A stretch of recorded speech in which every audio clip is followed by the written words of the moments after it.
Hello. Thanks everybody for joining us for this wonderful round table. It's called Do It Without the Discounts, a very exciting name for an event. So hopefully that's what brought you in. And also the content is what gets you to stick around. I'm Aaron. I'm the president at Loop Returns. Excited to moderate today. We got a couple great speakers. I kind of want to give a quick sense of like what this event will be before we kick off with introductions. So it's going to be a round table. Please ask questions. You can ask in the chat. I will try to follow. We can answer asynchronously. I might just bring your name up.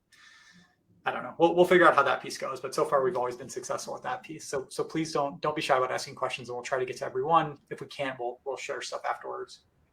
I think we'll also share some resources afterwards. Anshe will share kind of a link from their new guide, and anything else that comes up, we'll make sure to kind of share those notes as well. And it's meant to be a fun discussion, and we're scheduled for 45 minutes. If y'all get bored at 35, we might stop. If we want to keep going for 55, we're going to keep going. So hopefully this is good. But I'm going to start with some introductions. And Shannon, I don't want you to be shy, just like name and title, like give a little bit of your background. And then Jake, I'm going to pass to you, but your background, kind of how you got to where you are. And then if you don't mind, a little bit of an overview on Cotopaxi. Yeah, so I'm Shannon Peltier. I'm a CX manager here at Cotopaxi. And I've been with Cotopaxi it'll be 4 years this fall, which is quite awesome, right? We've been a brand for about 8 years. So I've seen a lot of growth and development in my time here at Cotopaxi, but it's really been an incredible process. I got the opportunity to start out as like a part-time remote agent and have slowly worked my way into the company and into this department. And it's been amazing. Cotopaxi overall, right? We're in a really exciting time. We're in this awesome growth stage. We've got some amazing backers behind us, and we're ready to hit the ground running and start making some disruptions in the industry. So it's very, very fun time to be here. I love it. Thank you. Well, I'll come back to you with the first question in a minute, but we'll continue with the intros. Jake, after you, please. Hey everyone, how's it going? I'm Jake Danahy. I'm the CEO and co-founder of Fair Harbor. At Fair Harbor, we are a sustainable apparel company. Used to be a men's swimwear company, but we've expanded into other categories. I started the brand about 8 years ago with my sister Caroline. We started from college, and really the objective of our company was to create a platform to help promote the mitigation of single-use plastics by making an awesome product that people want to wear and love. Actually started the brand when I was a junior in college at Colgate University, and my sister was a senior in high school. And I wrote a thesis on plastic waste, and Fair Harbor is a small little town in Fire Island, which is off the coast of Long Island. I love surfing, and really, as I kind of mentioned before, we really wanted to start something that mattered and create a difference. And so that's where Fair Harbor was born. And overall, it's been an incredible journey. We really bootstrapped the business for the first 6.5 years or so. We're continuing to grow and really navigate what's going on in the world. But, we've sold well over 1 million shorts, recycled close to over 30 million plastic bottles. And, I think we're just getting started. So it's, as I said, it's been a hell of a journey, and I'm excited with the people that we've brought to the table and just to continue to grow and make a difference in the industry. The impact is incredible. I also didn't realize that you'd done this as like part of a thesis as well. That's super cool. I realized like how far back. Our university, it was a mock Shark Tank competition. So we pitched in front of a couple of celebrity entrepreneurs, and our university actually gave us some grant money to start the business. That's killer. I don't know how I missed that. What a cool story. All right, Anshe, after you. Thanks, Jake. I don't know how I'm going to follow that one up. Yeah, good luck, man. Hey, everybody. My name is Anshe, CEO and founder at Verbal Plus Visual. We are an e-commerce agency focused on partnering with brands who are passionate about creating high-quality product and doing so in a sustainable way, or in as sustainable a way as possible. Our mission ultimately is to make commerce carbon neutral, climate positive. So growing these brands that we work with while reducing their carbon footprint is our main objective. We've been around for coming up on 13 years now. And right around 2014, when Shopify Plus was coming out, we became one of the first ever Shopify Plus agencies, which was a very exciting moment in our trajectory. But what made it even more exciting is that at that moment, we also started to concentrate on sustainability within commerce. And that became kind of our bread and butter back in 2014.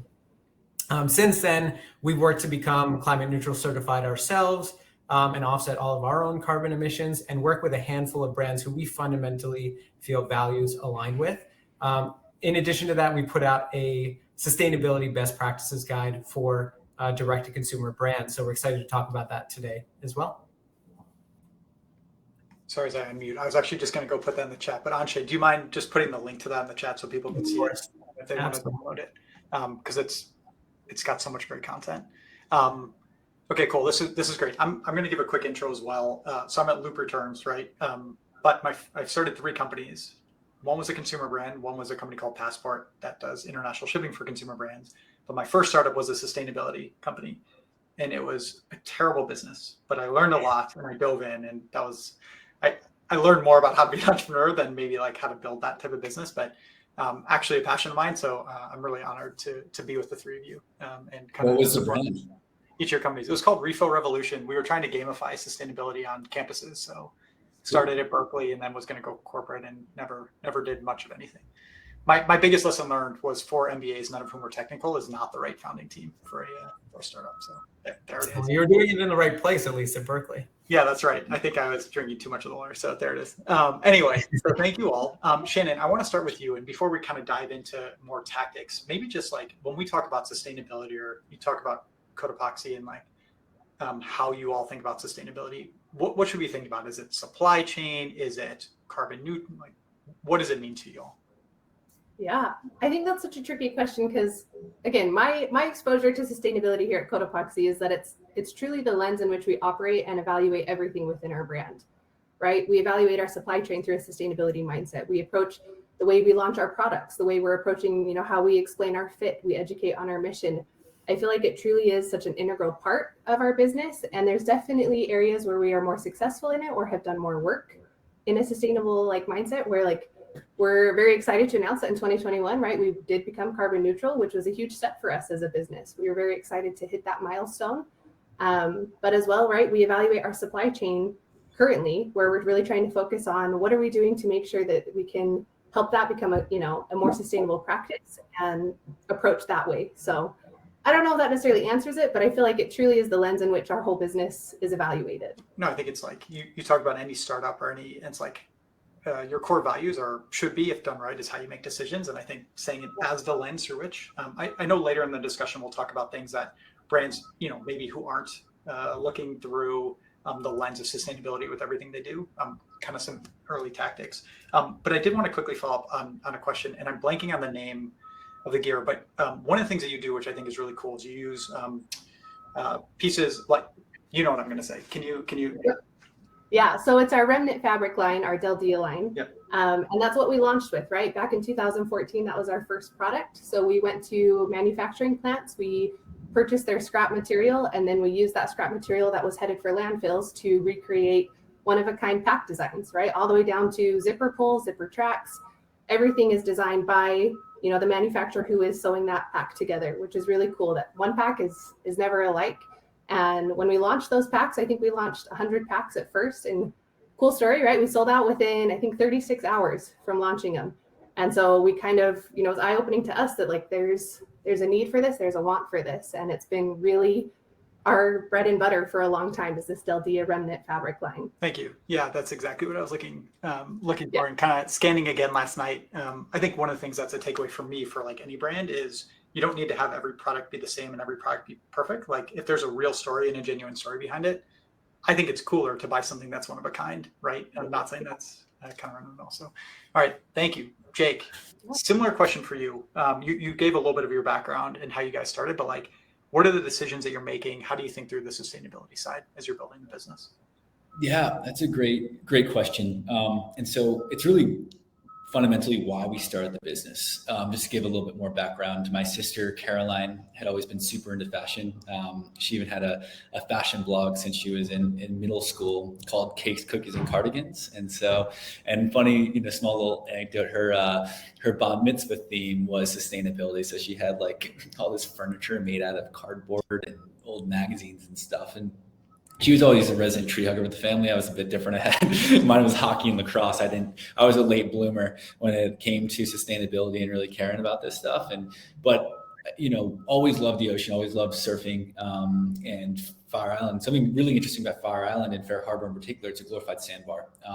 The island's about 27 miles long, but only about 100 yards across. And so any plastic waste that wasn't disposed of correctly went into the waterways. You've got bay on one side, ocean on the other. And as we started to get older and older, we noticed more and more plastic waste washing on the shores, and didn't really know what to do about it. And so that's why, when I was in college, was just absolutely fascinated by this and really want to do something about it. So that was like fundamentally why we started our business, was to help promote the mitigation of single-use plastics, bar none. And so that is what inspired us. But I think what we found out at an early age is, so we basically, we launched one line of board shorts. It was one style, 5 different colorways, but one silhouette, 100 of each. And it was a very similar story, I guess, to the Cotopaxi story, but we just threw it in the back of my car and just drove up and down the East Coast and sold to everyone and anyone that would hear our story.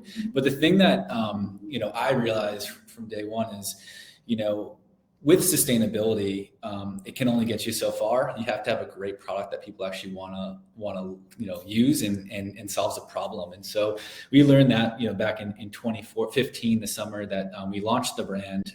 That's what we need to do. So I think product is king always, but doing it the right way. And so also someone the other day asked us, when we're looking at fabrications, how do we really justify the increased, or the decreased margins, or when you're dealing with sustainable products. And the thing is, we said we never look at non-sustainable fabrications and fabrics. It's always at the core ethos of everything that we do. And we actually just recently became a B corporation, a B Corp, which is, has been something that has been, at our heart for a while, but it's taken over 2.5 years to get through that process. So overall, I think to answer your question, apologize for the long-winded answer, it's that it's at the core of everything that we do, and it's a lens that we look through, because what we say is we build products for people to enjoy the places that they love while protecting this place at the same time. And our place is Fair Harbor. That's where my sister and I grew up. That's where we love. But we want to help people enjoy those places that they love,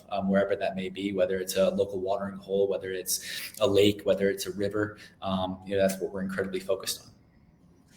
Thank you. As we were talking about, I will be enjoying my locations with a new Salt Air hoodie, which is pretty dope. So congrats on that product. That's really cool. Anshay, I want to turn to you, and guys, sorry, there's now construction outside, so hopefully everybody can hear me okay.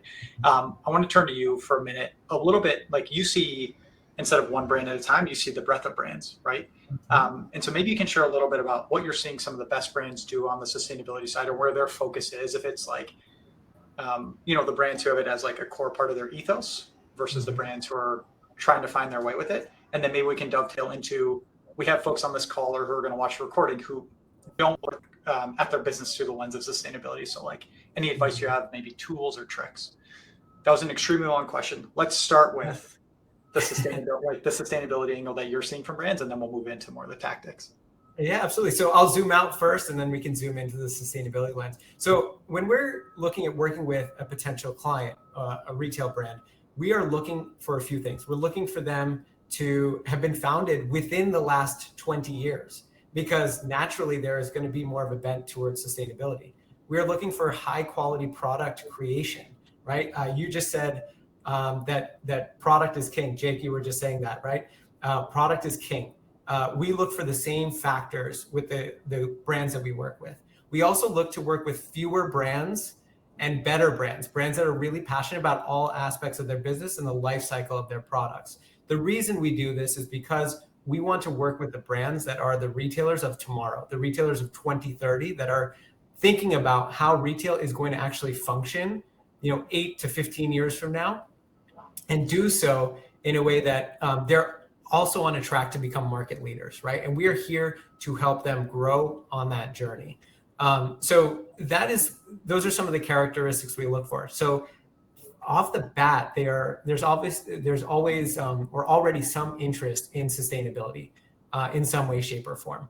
Now, from there, what we try to do is identify and kind of audit within our sustainability best practices guide what they're doing today and where the opportunities exist.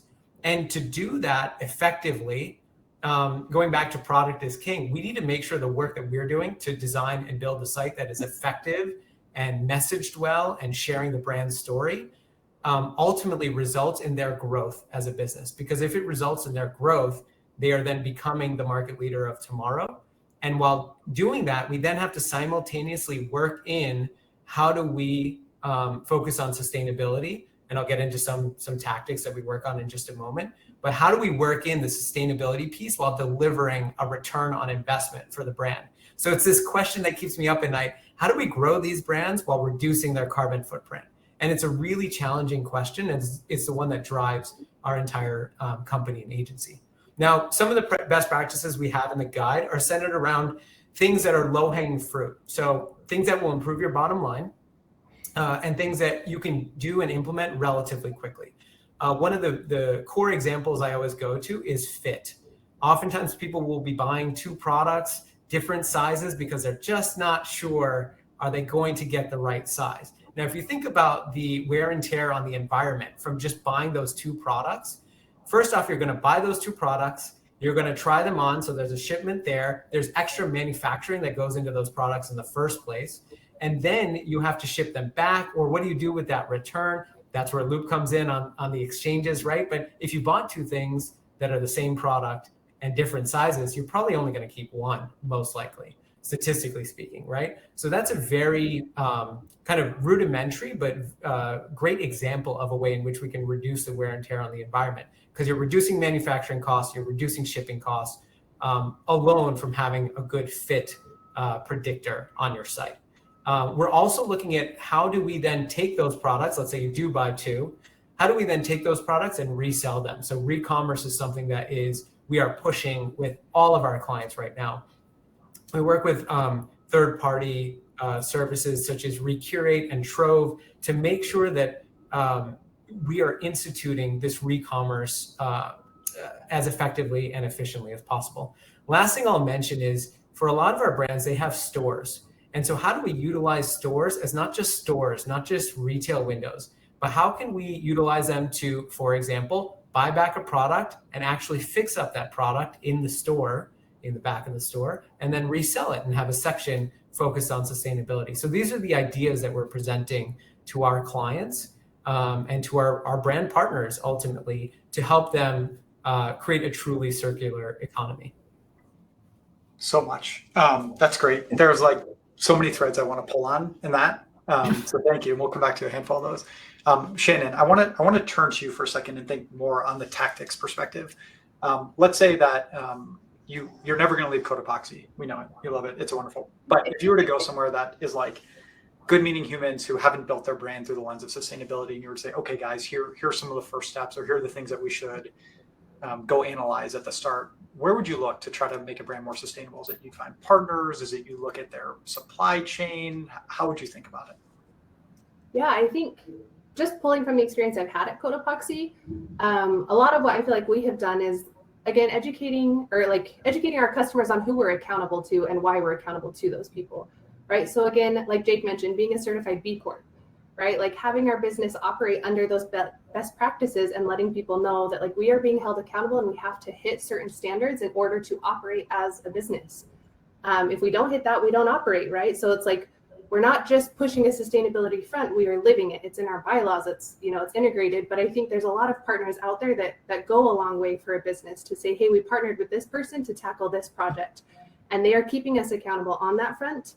And so we're living it, right? But not only on the partnership side, I think my own experience, right? If I were to go to a company, I would do really kind of what Anshe said is focus on how can we fix the customer journey to eliminate these easy lifts, right? So if that's like educating a better fit, putting up a better sizing guide, putting up better pictures of on model shots, just educating your customers as best as you can to try and eliminate where you can the easiest lift. So, partnering with Loop, creating better opportunities for exchanges or Shop Now or different things like that. I think I would go operational first, partnership second, and then branch out from there and go bigger with supply chain. But again, that's not my specialty. So somebody else may have a different answer. But for me, that's probably how I would plan of attack it. No, look, that's perfect. I mean, you've seen the breadth of what a company can do, and it's all very hard and very involved. And I think the framing of operational first partnerships, like it's wonderful. So thanks.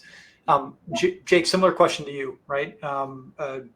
XYZ brand asks you to become an advisor, or because they really want to level up their sustainability game, that you're, what we used to talk about as a triple bottom line game, however you want to think about it, like where would you focus? What would you inspect first? Where do you think the highest maybe impact could be? Yeah, that's a great question. So I oversee two main points at Fair Harbor. I oversee all product and production, and I oversee all e-com and marketing. And of course, I touch a lot of other parts of the business, but those are the two spots that I really spend a majority of my time.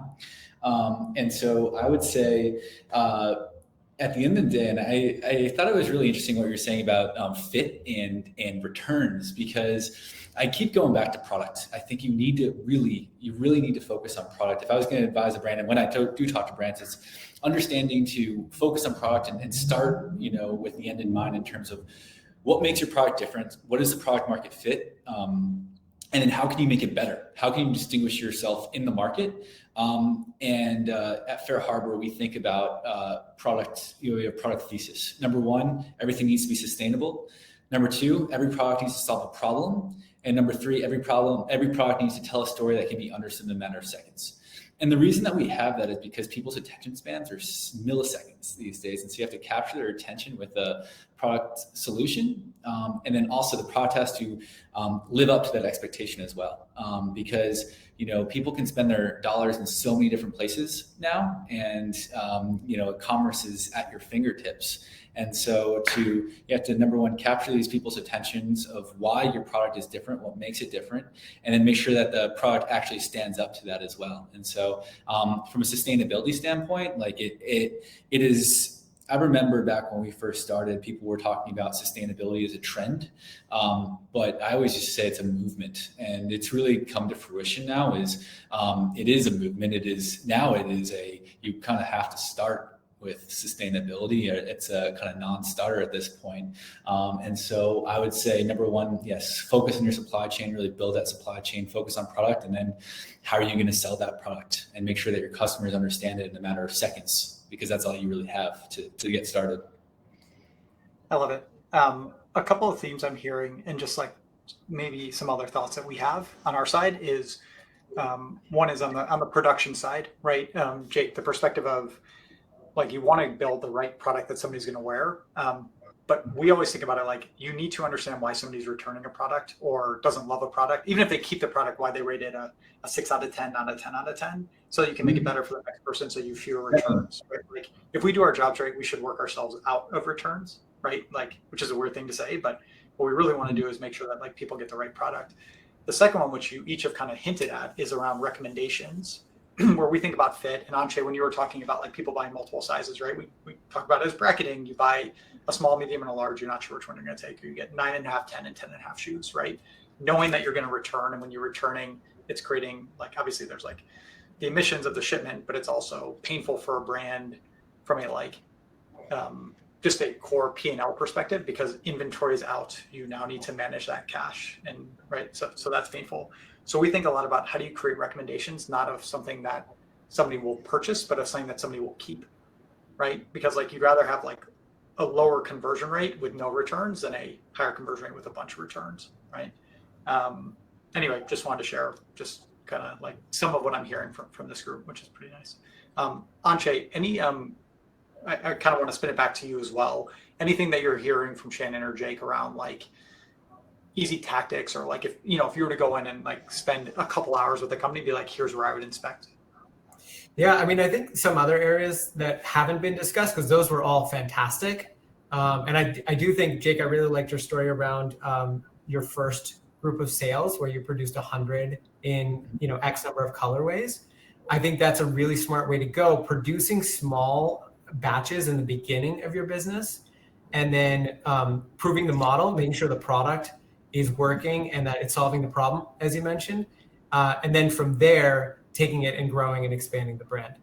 Some other areas that are relatively simple are, there's a whole slew of apps, and most of the brands that are probably listening to this are on Shopify or have considered Shopify at some point, but whether you're on it or not, there are a whole slew of apps that offset carbon emissions, that kind of help whatever you are doing, whatever you are implementing, are going to offset your emissions or allow you to donate or whatever the case is, just kind of giving back relatively easily. So if you're a brand and you're trying to figure out, what are some basic things that you could do today to help reduce your negative impact on the environment, the guide that we have will definitely help with that. There's a slew of apps in there. But even if you just go in the Shopify App Store, for example, and look up, sustainability or carbon reduction or anything like that, you're going to find a whole slew of apps that you can install, implement, and have on your site within a matter of hours or days that are going to reduce your impact on the environment. Another area that's really important is packaging. So there's a service that we came across recently called Olive, and there's many of these that have sustainable packaging, right? And how do we make sure that we're reducing all these plastic and cardboard that we're putting out into the world? And there are definitely systems that you can tie into, or businesses you can partner with, such as Olive, that are going to help you kind of reduce that packaging. I would also look and see what is going into your packaging beyond the packaging itself. Are you printing out a lot of materials? Do you need those materials? Can you print a QR code on the packaging? Can you have something that is on the actual product that is, like, I had bought a sweater from Sheep Inc. I don't know if any of you all are familiar, but from Sheep Inc., where you can actually scan the little button and that's the QR code, right? So it's tied into the product and that's all made from recycled material. So there are these innovative ways to reduce your printing and your packaging usage. So I think those are some additional ways, in addition to what both of you had said a few minutes ago, as easy steps or entryways into sustainability. Yeah, and it was interesting what you just said about product and starting small. And I would say, like, that was really, for anyone who's and has a smaller brand or just getting started, like, I think focus is imperative, and relentless focus, because I just know it's so easy to think about all these other product categories that you want to get into right off the bat, and it can distract you from the vision, and then you ultimately start producing products that you don't have brand or product validation yet for. So it's really making sure that you just own your product, make sure that you can sell it, and then continue to double down. And that's also how you churn inventory and make profit. And then once you're able to do that, then you can kind of ramp out into other categories once you have that, customer base that will take up and buy those additional categories. Yeah, I think brands get so excited to put whatever they're working on into the world as quickly as possible, but getting as much feedback as quickly as possible will allow you to iterate, make the product fantastic, and then you'll start really scaling. So it's great feedback. Couldn't agree more. 100%. I love it. Something that just kind of came to mind too, is you're speaking about product and like the idea of the inception of a product, right? Something that we focus highly on too is the post-purchase, right? Once the customer gets the product, what is the life cycle of that product? And so for us, right, we sell packs and apparel, but specifically with packs, right? If you're out hiking and a buckle breaks, does that render the whole pack, unusable, or is that an easy repair fix, right? Do we, order extra buckles from our factory so that we can easily ship one out and get that repair, and the pack is back on its way and it doesn't, end its life cycle essentially? But I think that is something that brands can focus on, is not only, creating the right product, but also how do we keep that product going as long as possible without having to retire it? I love it. The brand that I started was a watch company, and at the beginning our batteries would die after 6 months. It was a decade ago. I'm sorry for everybody who bought those products. And so we would ship an extra battery with every single watch, which sounds so silly, but it was like, we're going to proactively remove the hassle so you don't have to think about it. By the way, if that ever goes out, just like, we would just ship out batteries all the time. We were a battery dispensary. It was very strange. Shannon, I appreciate you talking about the buckle, because I actually want to stay on this topic for another minute or two. And maybe you could chat a little bit about Trove and kind of what you all are doing there. Because when we think about maybe like the framing that we look at it is like, you send out your products, a product comes back at some point, hopefully you can repair it and or send the shopper a product so he or she can repair it themselves. At some point you might not be able to repair it, or they just want to sell it somewhere else and you don't want it just to go into a landfill. So if you could talk a little bit about what you all do at Trove, or how you even think about this, like, philosophically, that'd be helpful. Yeah, definitely. I think like the circularity of a product, and as well as the life cycle and re-commerce of a product, is like a huge initiative for us, right? So I think this all started back in like 2018. It started in our department. We were just seeing a lot of people reaching out saying, hey, I have a jacket that tore, or I have a buckle that broke, something's going on. And at the time, we didn't have really anything in place to fix that besides either ship it back to us and we'll send you a new one. But then what do we do with all these broken, damaged products, right? They just build up in our warehouse. And that's when our repair program started. So it actually started with one of our director's mother. She's really great at sewing. He took her some products and just said, hey, Mom, can you fix this? Right? So she started fixing it on the side. That led to other smaller partnerships. So we partnered with Utah State, that's local here, to help repair products so we could send them back out. So customers could ship them, we repair them, send it back out. Definitely grown larger than that.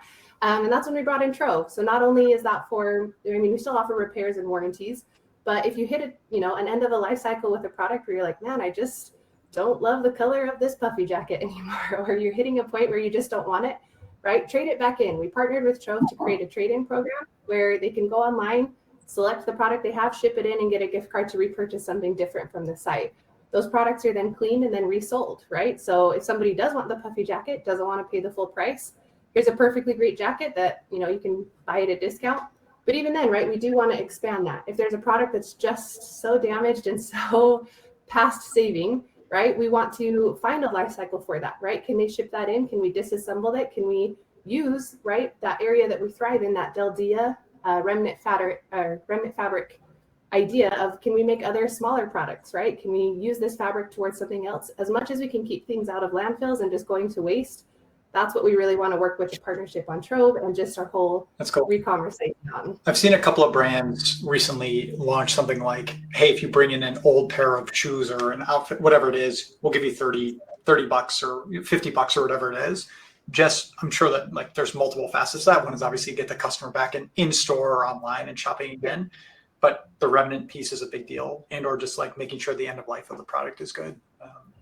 Is wonderful. Yeah, it's definitely it's a heavy weight, right? I think every brand, something you should definitely think about it to be a sustainable brand, but it's hard. It's hard to find the right solution that works with your company and your customer base and what will be successful. In the chat, I put a couple different options that like we are agnostic on this. We want to support our brand, so like send to secondary sales wherever they can. So like Treat is a peer-to-peer option.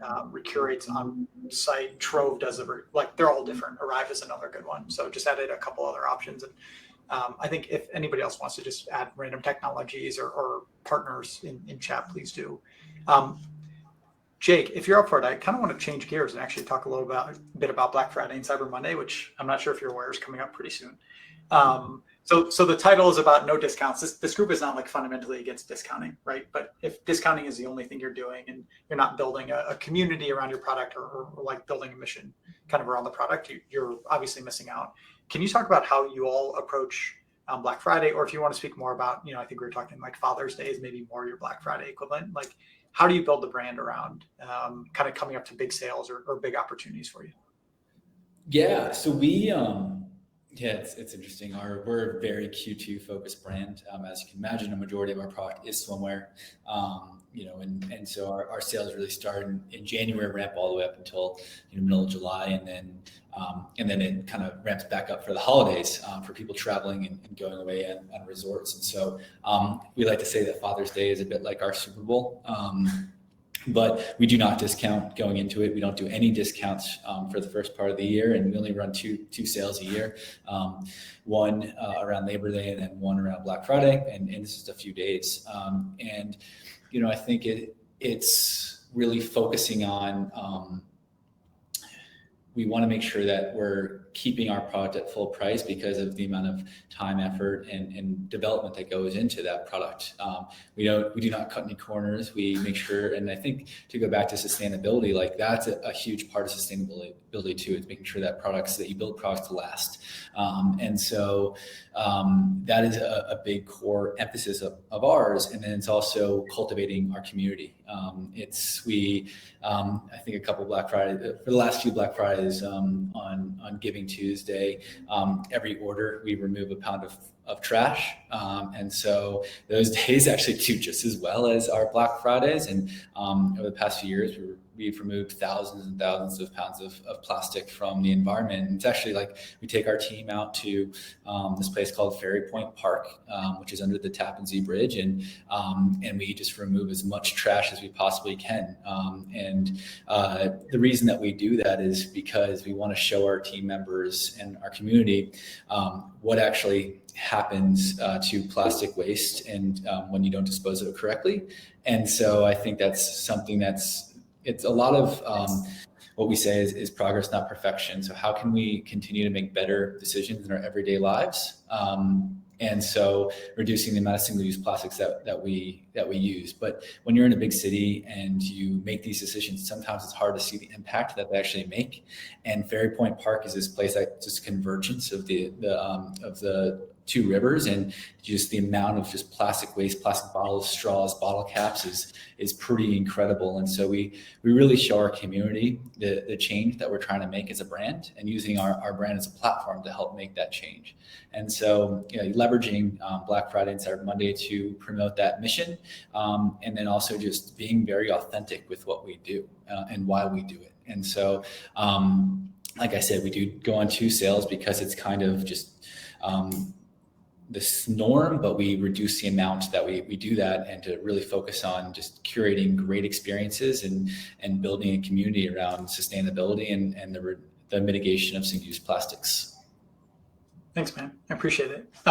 Shannon, going to turn back to you, chat a little bit about Black Friday, and then Anshay, would love to kind of end with you on this topic, just talking about like kind of what you hear from a bunch of brands and your advice to brands right now. But Shannon, tell me about the Cotopaxi like run up to Black Friday, Cyber Monday, how you guys think about it. If you're doubling down on anything, please. Yeah, I feel like especially this year, something that we're focusing highly on is what we're calling like our customer journey, right? We're trying to evaluate every touch point that our customer is taking from, acquisition to post-purchase. When they come to the site, what friction points do they have, right? When they need to submit a return, what are their complaints? I just think, like Jake said earlier, right? I think attention span of customers is so short. And especially during Black Friday and Cyber Monday, right? There's this pressure, there's this urgency, and I think that time frame goes down even shorter, right? And not only do you have a shorter time frame, but you have newer customers. You're getting people who have never come to your site before, who don't know your product. Maybe they're purchasing a gift. And so I just feel like it's a steeper uphill battle, right? You're trying to educate these new people with a shorter window of like, here's a great product, here's our mission, here's what you're buying, but get all of that in 0.2 seconds and make a purchase and be happy with it, right? Like it feels like such an impossible task. But it's like, I think really what we're trying to address by evaluating our customer journey is that we're trying to approach just the wide set of customers that do come to you on Black Friday, Cyber Monday, right? Are there people coming to you because you're a mission-based company, right? Hey, my niece loves you and they love what you stand for and she really wants this pack, so that's what I'm here to buy, right? They're coming for that purpose. Or is it somebody, I've always wanted this pack and I hope they run a great sale on Black Friday and that's when I'll snag the deal of my dreams, right? For me, I'm a consumer who loves to know, like, if I get a product and I hate it, what is the return process, right? I always evaluate return policies on sites because I want to know what it takes. Am I paying for shipping? Are they paying for shipping?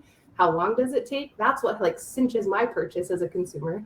And so I think we're trying to evaluate all these different angles that consumers can come to our site and what they're evaluating to make that purchase, and how we can eliminate any friction point or frustration point to make it as seamless as possible. But I think that's our wide cast strategy for Black Friday, Cyber Monday that we're trying to tackle. I like it. So it's like optimization. It's if you're going to do anything instead of like a bigger discount, maybe it's a more generous return policy or more generous like shipping features, so that you're not kind of lowering the perceived value of your product, but instead it's much more about like creating the best experience for the customer. I love it.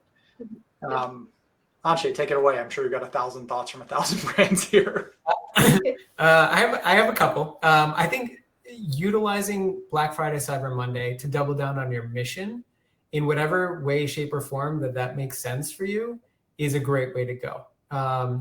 If you're passionate about taking trash out of oceans and waterways, like say we're going to donate, an additional, 1,000 pounds of trash removal from beach X, right? During Black Friday, Cyber Monday, or for every purchase made, we're going to go and donate that time, right? So how do we create this authentic connection with customers that does good for the planet, and they're incentivized to make a purchase because of what you're doing for the planet. And maybe you're just doing it.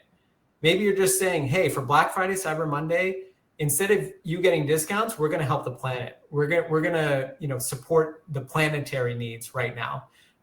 And this is the ways in which we're doing that. And that can create that deeper connection, because ultimately what we're looking for here is not just a one-off sale. We're looking for lifetime value with customers while reducing carbon footprint. And that's what we're all here to do and kind of work towards. So how do we create that connection with our customers in these moments where you're getting more eyeballs to your site? Now, in addition to that, creating customer lifetime value, you can start to get into things like inside access and memberships, things that are going to keep the customer with you for the long haul. So do we want to have, say, a membership that if you are a member of this, of our brand and our brand story, that means for every month you're a member, we're going to donate an additional trash. I'm going back to the trash removal, but we're going to donate an additional, 5 pounds of trash removal this month. And you're going to get X product that is made from this recycled material, right? I know there are, I'm forgetting the name of it, but there's a bracelet company that does something like that really well. I think it's 4Ocean, if I'm not mistaken, right? So there are brands that do that type of work. So, and then getting inside access as well. So having a new product that's coming out during Black Friday, Cyber Monday that, hey, you're a loyal customer, you're going to get access to it. Again, creating connection points versus discounts. Man, I love it. That was great. Thank you. Look, I know we have a couple of minutes, so I wanted to create space if anybody has any last thoughts or sage advice for operators. You can also just say thank you. It was really nice being here and not feel any pressure. So instead of me calling on somebody, I'm going to defer. Does anybody want to share a last thought or takeaway? And if nobody raises their hand, I'm definitely going to call on somebody and make it stressful. I can jump in. Just start anywhere. Do anything, right? The progress, not perfection line it rings true. We're not all going to be sustainability experts on day one, right? We are all going through this experience together of how do we make the world, how do we live within our planetary boundaries, right? And I think as long as we can share as much information as possible, continue to make progress. And if you're a brand out there who's watching this, right, what is the first and easiest thing that you can do to generate that progress? Great, you have made a first step. You are contributing. Now, just keep moving with that and keep working it into your brand in whatever way feels authentic to you and your team members, and that you can do and execute on while you're growing your business. Thank you. I love that. Yeah, Jake, good luck. You got to top that. And then Shannon, there's going to be so much pressure on you, Shannon. What I always say is my favorite quote by Theodore Roosevelt. It's keep your eyes on the stars, but feet on the ground. And it's, really strive for excellence and strive and understand where you're going and have, begin with the end in sight. But it takes a while to get there. So you gotta kind of make baby steps and continue to realize where you are and kind of just pound the pavement. So overall, I'd say that was a great piece of advice, is just get started and just keep moving forward, but understand where you want to go and have that vision in mind. It's been 8 years in this journey, and I think it's just been hitting singles and just continuing to move along the way and getting better. Thank you. Shannon, any last minute thoughts? Yeah, I did have a thought. I feel like for us, something that I would encourage people to do is encourage sustainability at all levels, right? I think oftentimes, I'm not a CEO, I'm not a founder. I work for an amazing company that has an amazing platform, but something that I'm constantly impressed by is how much senior leadership does source anybody in the company, right? So many great ideas can be, brought forth by anybody in the company, whether it's from your DC, your retail, your marketing, anybody, right? I just think we're all in our lanes so deep, but we can all evaluate what we do with a sustainable mindset and then make sure you foster that environment for those ideas to come forward and to be tested and tried. And I mean, it's such small things, right? Evaluating your packaging at your DC, what else can you change there, right? That's such a small step, but a big step. And so I just think encouraging everybody to create that environment where people feel safe and encouraged to bring that forward. That's a wonderful takeaway. Thank you. All right. Thanks, everybody. This was really fun. I don't know if you saw, but I took 3 pages of notes. So I learned a lot here. Hopefully everybody in the audience did as well. And I appreciate all your time. Thanks. Thanks. Good luck in Black Friday, Cyber Monday. I think it'll be a good Aaron, one. looks like we might have a question, by the way. Oh, we do? Did I miss it? We could do Yeah. a last question. Thanks, Anshay. One of my biggest pain points is waste in production as a new brand. Figuring out what I can do with the scraps. Do y'all have a recommendation for companies that work with brands specifically to recycle their scraps? Anybody have any like maybe partners or technologies or anything around kind of like recycling? I know we talked a little bit about some options, but any other big takeaways? I don't have any. There's a New York company called what is it? This something scrap initiative or something, and that will take like swatches and recycle them. I forget what the exact name is. I can follow up with it after that. We were talking about this morning. We utilize a third party called To Rewear, which is takes old garments and recycles them, and that's where we take our old swim and send it to them. Cool. But I forget what the exact name is. I can follow up after this of an actual company that recycles scraps from fashion houses in New York City. That's cool. I'm pretty sure Super Circle is a provider here, and there are a bunch of like refurbishment facilities as well, which is slightly different from scraps, but I actually think we could go after some of the refurbishment houses who are getting a lot of secondary goods, who are then trying to figure out what to do with it. Abby, let me see if I can find some other recommendations on top of what Jake had, unless Anshay or Shannon, anything else you want to add right now? Not top of mind, but I think the one that Jake's mentioning, I recall something similar. So we'll take a look as well within our team, and then we'll send it in the follow-up. Wonderful. Well, that was great. Abby, thanks for asking. There's a second question from Nicole, it looks like. Now I'm double clicking over here. There it is. How can brands position market themselves in a way that highlights the overall value of their sustainable products? That's a hard question, right? It's my takeaway, which like not the expert here, but just listening to the three of you is, and like kind of thinking as a consumer as well, is like I'd rather at some point purchase quality and like goods from brands that are like brands where I ascribe to the lifestyle that they provide, or brands that are like true to their mission. And it's like my old CMO at Modify, my watch company, was always like, your brand is only as strong as your weakest touch point. And so I'd rather buy from brands where like 100% of what they do, right, is like aligned with their brand, is aligned with their mission. And so I think a big piece around like where do you get a pricing premium is like it's actually around the story, and it's around the brand that is genuine all the way through. That's a thought I have. I don't know if anybody else has a separate thought that you want to add. Two things that you can do that will help. The messaging is obviously number one, but in terms of you need that's table stakes. But the two areas that we recommend are, number one, having split pay so that you're able to pay for something over time, right? You're getting that high quality product, because obviously costs can be a prohibitor. So if you're spreading out that cost over time, but you're going to keep that product for a long time, that's a big one. And then I'm going to go back to it again. Re-commerce is the other one, right? Because you're buying that product at a much lower price point. So if you're instituting re-commerce, you're not only selling at a lower price point, you're giving access to a different demographic that is, again, hopefully going to create customer lifetime value. And that customer now, as they grow in their ability to spend, they're going to be able to buy those new products down the line. Yeah, the initial purchaser also knows that he or she can resell an item once there's a re-commerce, which means that it's effectively a discount when the product is end of the life that you want from it.